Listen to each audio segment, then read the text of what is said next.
Good morning students, कैसे आप सभी। हिस्ट्री ऑनलाइन क्लासेस में आपका स्वागत है। आज हम बात करेंगे कक्षा 11वीं के लेसन नंबर 2, जिसका नाम है लेखन कला और शहरी जीवन। पिछली वीडियो में इस लेसन से संबंधित हमने मेसोपोटामिया के अर्थ, मेसोपोटामिया की भौगोलिक स्थिति, उसकी कृषि व्यवस्था के बारे में विस्तार से पढ़ा था। आज हम बात करते हैं मेसोपोटामिया के प्रमुख नगरों के बारे में, और उन नगरों में सबसे पहला नाम आता है उरूक। उरूक मेसोपोटामिया के प्राचीनतम नगरों में से एक है। जैसा कि हमने बताया था कि 3000 ईसा पूर्व मेसोपोटामिया के अंदर नगरों का उद्भव या विकास होना शुरू हो चुका था। तो वही स्थिति यहाँ है। उरूक का जो की स्थापना है वो 3000 ईसा पूर्व हुई, और उस समय उरूक नगर 250 हेक्टेयर्स भूमि के अंदर फैला हुआ था। उरूक फरात नदी के तट पर स्थित है। आप देखेंगे कि ज्यादातर मेसोपोटामिया के जो नगर हैं वो फरात नदी के किनारे पर ही स्थित है या फरात नदी के आसपास से बसे हुए हैं। ये पीछे भी हमने बताया था कि इसका मेन कारण ये था कि दजला नदी जो थी उसके तट कटे फटे थे और उसके पानी का वेग भी अधिक था, जिसके कारण वहां पर नगरों का ज्यादा विकास नहीं हुआ। जैसे जैसे समय बीतता चला गया वैसे वैसे उरूक नगर का विस्तार भी होता चला गया, और 2800 ईसा पूर्व तक आते आते उरूक नगर जो है वो लगभग 400 हेक्टेयर क्षेत्र में फैल चुका था। बात करें कि उरूक नगर की स्थापना किसने की, तो उरूक नगर की स्थापना सुमेरिया के शासक एनमर्कस ने इस नगर की स्थापना की थी। बाद में एक अन्य शासक हुए हैं जिनका नाम है गिलगेमेश, जिन्होंने उरूक नगर को अपने साम्राज्य की राजधानी घोषित किया। उरूक नगर के अंदर एक प्रसिद्ध मंदिर है, और वो मंदिर इनाना देवी को समर्पित है।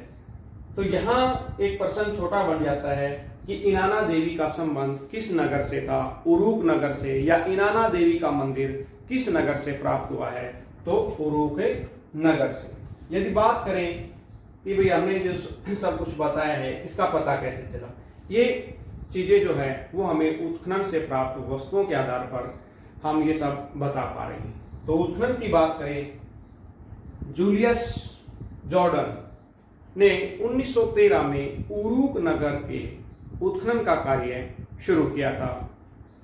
अब हम बात करते हैं कि भाई जो मंदिर बने या अन्य जो कार्य थे वो किस प्रकार से किए जाते थे। युद्ध बंदी, यानी राजा ने किसी दूसरे राज्य के ऊपर आक्रमण किया और वहां के सैनिकों को या आम जनता को बंदी बना के लेके आए हैं, तो ऐसे व्यक्तियों को युद्ध बंदियों के नाम से जाना जाता था। और वहां के सामान्य, यानी उरूक नगर की सामान्य जो जनता थी उन सभी के लिए ये अनिवार्य था कि वो राजा के लिए कार्य करेंगे। इसके बदले में ज्यादातर काम के बदले अनाज दिया जाता था। उरूक नगर से हमें हजारों की संख्या में पट्टिकाएं मिली है, मिट्टी की पट्टिकाएं, जिनके ऊपर विवरण दिया गया है, जैसे बनाया गया है इस तरह से कॉलम बनाए गए हैं, नाम, वस्तु, भाई चावल, गेहूं, कपड़ा।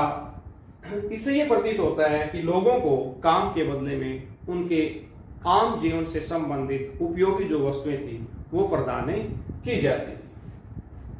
उरूक नगर तकनीकी विकास में भी काफी समृद्ध था।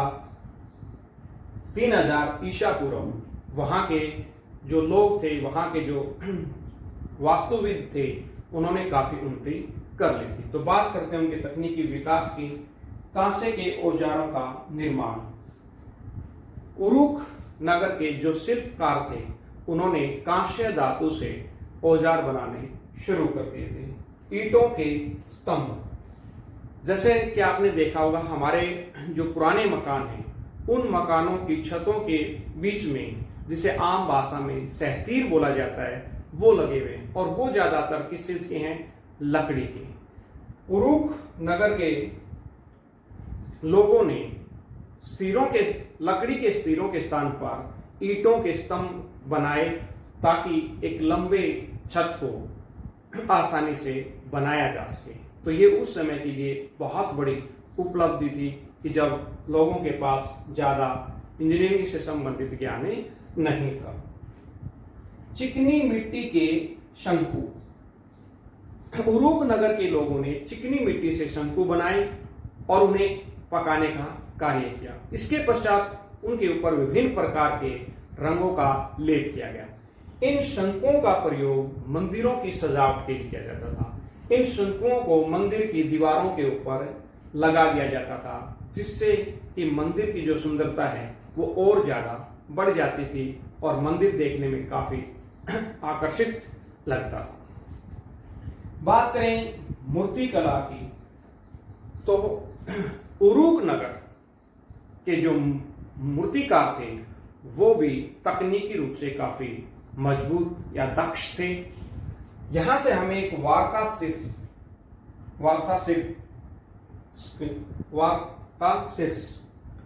की मूर्ति प्राप्त हुई है। ये मूर्ति सफेद संगमरमर की बनी हुई है। इसकी आंखें और भौहें बनाने के लिए रंगीन पत्थर का प्रयोग किया गया है। ये मूर्ति देखने में बहुत ही सुंदर है। चाक का प्रयोग। उरुक नगर के कुंभकारों ने चाक का प्रयोग करना शुरू कर दिया था और ये चाक का प्रयोग प्रौद्योगिकी के अंदर एक क्रांतिकारी परिवर्तन था, क्योंकि चाक की सहायता से अब जो कारीगर थे वो एक साथ एक ही तरह के अनेकों बर्तन बना सकते थे। तो ये थे उरुक नगर के बारे में। और उरुक नगर मेसोपोटामिया के सबसे प्राचीन नगरों में से एक है। अब बात करते हैं ऊर नगर की। ऊर ये भी फरात नदी से 15 किलोमीटर दक्षिण पश्चिम में स्थित है। इस नगर की स्थापना 2670 ईसा पूर्व में मेसनी पद, जो कि उरुक के प्रथम राजवंश का शासक था, उन्होंने इसको स्थापित किया था। और चाल्दी राजवंश ऊर नगर का सबसे प्रसिद्ध राजवंश रहा है। 550 ईसा पूर्व तक आते आते हम देखते हैं कि उरुक नगर का पतन शुरू हो जाता है और धीरे धीरे उरुक नगर समाप्त हो गया। बात करें उरुक नगर की विशेषताओं के बारे में, तो उरुक नगर की सबसे इसमें कमियां भी रहेगी और अच्छी बातें भी रहेगी। उरुक नगर के अंदर नगर योजना का पालन नहीं किया गया था, अर्थात लोगों ने अपने भवनों का निर्माण किसी विशेष योजना के तहत नहीं किया गया। जहां भी स्थान मिला वहीं उन्होंने मकान बनाने शुरू कर दिए, जिसके कारण यहाँ की जो गलियां थी वो संकरी और टेढ़ी मेढ़ी गलियां थी, यानी गलियां जो थी वो काफी तंग थी, जिसके कारण बड़े व्हीकल्स नहीं जा सकते थे। केवल एक पहिए वाले व्हीकल ही उनके घरों तक जा सकते थे, जिसके कारण गधों की सहायता से ये अपने सामान को घरों तक पहुंचाने का कार्य करते थे। जल निकासी का भी समुचित प्रबंध नहीं किया गया था। जैसा कि हम हमारी हड़प्पा सभ्यता के अंदर देखते हैं कि जल निकासी की समुचित व्यवस्था की गई थी, लेकिन ऊर नगर के अंदर जल निकासी का कोई विशेष प्रबंध नहीं था। घरों के बीच में से ही नालियां निकलती थी, जिसके कारण घरों के अंदर कीचड़ की स्थिति बनी रहती थी। सफाई की तरफ भी ऊर नगर के लोगों का कोई विशेष ध्यान नहीं था। घर के बाहर ही ये व्यक्ति कूड़े करकट के ढेर लगा देते थे, जिसके कारण जब वर्षा का मौसम होता था तो बारिश के कारण घरों के अंदर यही कूड़ा करकट वापिस आ जाता था। तेज बारिश हुई, पानी को आगे जगह नहीं मिली, जिसके कारण उसने बैक मारा और कूड़ा करकट वापिस घरों के अंदर। तो सफाई का कोई विशेष ध्यान नहीं दिया गया था। बात करें घरों के अंदर रोशनी के प्रबंध की, तो हम देखते हैं कि रोशनी के प्रबंध के लिए घरों के अंदर खिड़कियों का प्रयोग बहुत ही कम किया गया था। रोशनी घरों के अंदर दरवाजे से ही आती थी। हाँ, दरवाजों में एक विशेष रूप से ध्यान रखा गया था कि एक घर, मान लीजिए हमने यहाँ घर बनाया, ये गली है, दूसरे ने दूसरा घर ये है, तो इसका दरवाजा जो है यहाँ मिलेगा, इसका दरवाजा यहाँ मिलेगा, ताकि दोनों घरों के अंदर प्राइवेसी जो है वो बनी रहे। एक दूसरे के जो घरों के अंदर होने वाली गतिविधियां हैं वो एक दूसरे को दिखाई न दे। इन लोगों के अंदर कुछ अंधविश्वास भी प्रचलित थे। वो अंधविश्वास क्या थे, कुछ आज आप भी देखोगे तो वो आज भी हमारे घरों के अंदर भी हम देखते हैं। महसूस नहीं किया कि भाई ये कारण क्या है।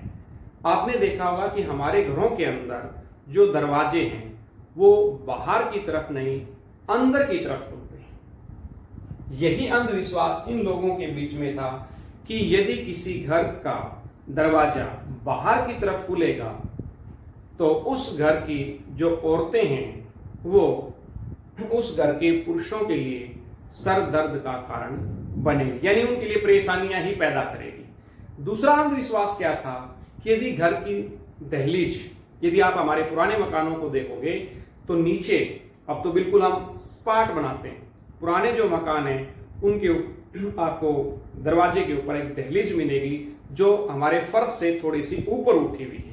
यही इनका मानना था कि जिस घर के अंदर दहलीज है तो उस घर के अंदर धन संपदा रुकेगी, और जिस घर के अंदर दहलीज नहीं है उस घर के अंदर धन संपदा का ठहराव नहीं होगा। इस प्रकार के अंधविश्वास इन लोगों के बीच में प्रचलित थे। बात करें हम लोगों के दफनाने की, तो उरूग नगर से एक शाही कब्रिस्तान मिला है जिसमें 16 राजा और रानियों के शव जो है वो हमें मिले। इन शवों के साथ सोना, चांदी, बहुमूल्य आभूषण, यहां तक कि उनके उपयोग में लाई जाने वाली सभी वस्तुएं, साथ ही साथ उनके सेवक और उनके पालतू पशुओं को भी इनके साथ दफनाया गया है। उरूग नगर के अंदर नन्ना, जो कि चंदर देवता थे, उनका मंदिर भी हमें प्राप्त हुआ है। तो यहां भी ये पूछ लिया जाता है कि नन्ना देवता का संबंध किससे है? चंदर देवता से। नन्ना देवता का मंदिर कहां से प्राप्त हुआ है? उर नगर से। तो इसमें भी कई छोटे छोटे प्रश्न बन जाते हैं। अगला नगर है मारी। मारी जो नगर है वो 2000 ईसा पूर्व से और 1759 ईसा पूर्व के बीच में काफी विकसित हुआ। 1759 ईसा पूर्व में हम्मुराबी, जो कि एक प्रसिद्ध और शक्तिशाली शासक था, उसने मारी नगर के ऊपर आक्रमण किया और इस नगर को नष्ट कर दिया। यहाँ के जो लोग थे उनका मुख्य व्यवसाय प्रारंभ में खेती और पशुपालन था। हम देखते हैं कि प्रारंभ में मारी के अंदर बहुत से खानाबदोश पशुचारक आते रहे और वहां के जो मूल निवासी थे, जो खेती करते थे, उनके साथ इनके संबंध भी काफी तनावपूर्ण रहते थे, क्योंकि पशुओं के कानून की फसलों को नुकसान होता था। कई बार वहां के मूल निवासी भी इन पशु चारकों के साथ दुर्व्यवहार करते थे, उनके पशुओं को तालाब में पानी नहीं पीने देते थे, जिसके कारण उन दोनों के बीच में लड़ाई झगड़े होते रहते थे। हम देखते हैं कि मारी में अकदी, अमोराइट, असीरियाई और आर्मीनियन प्रजाति के जो लोग हैं वो आते रहे। इनमें से बहुत से लोग ऐसे भी थे जो पशुओं को लेके आए और कुछ सैनिकों को भी लेके आए और धीरे धीरे वहीं बसने लगे और वहीं पर फिर उन्होंने अपनी सत्ता की स्थापना कर ली। मारी के अंदर जो राजा थे वो थे एमोराइट प्रजाति के। एमोराइट जाति के जो लोग थे उन्होंने अपनी शक्ति को बढ़ाया और मारी के ऊपर अपनी सत्ता स्थापित कर ली। यहाँ एक दिलचस्प बात है कि जो राजा था उसकी पोशाक सामान्य जनता से अलग होती थी, यानी जैसी पोशाक राजा पहनता था या प्रयोग करता था वैसी सामान्य जनता को प्रयोग करने का अधिकार नहीं दिया गया था। मारी के अंदर भी डैगन देवता की स्मृति में एक मंदिर बनवाया गया था। मारी के अंदर जो सबसे प्रसिद्ध कोई भी चीज थी तो वो थी जिमरी लिम द्वारा बनाया गया 2.4 हेक्टेयर में एक विशाल भवन। इस भवन के अंदर 260 कमरे बने हुए थे और उस समय के आसपास के राजा भी इस भवन को देखने के लिए आते थे और ये भवन अपनी भव्यता के लिए उस समय बहुत अधिक प्रसिद्ध था। बात करें, शुरुआत में हमने बताया था कि मारी जो है वहां के लोगों का मुख्य व्यवसाय खेती और पशुपालन था, लेकिन देखते हैं कि धीरे धीरे मारी एक व्यापारिक नगर के रूप में उभर के सामने आया और मारी का जो आंतरिक और बाह्य व्यापार था दोनों ही काफी विकसित थे। यदि हम बात करें मारी के बाह्य व्यापार की तो सीरिया, तुर्की, लेबनान और ईरान के साथ इनका व्यापार होता था। यह व्यापार जलीय मार्ग से होता था। जहाजों के अंदर सामान लाया और ले जाया जाता था। अधिकारी इस सामान की जांच करते थे और सामान के ऊपर उसकी जो कुल कीमत होती थी उसका 10% कर के रूप में वसूल किया जाता था। मुख्य रूप से तांबे और टीन का व्यापार मारी द्वारा किया जाता था। क्यों? इसके बाद है निनवे।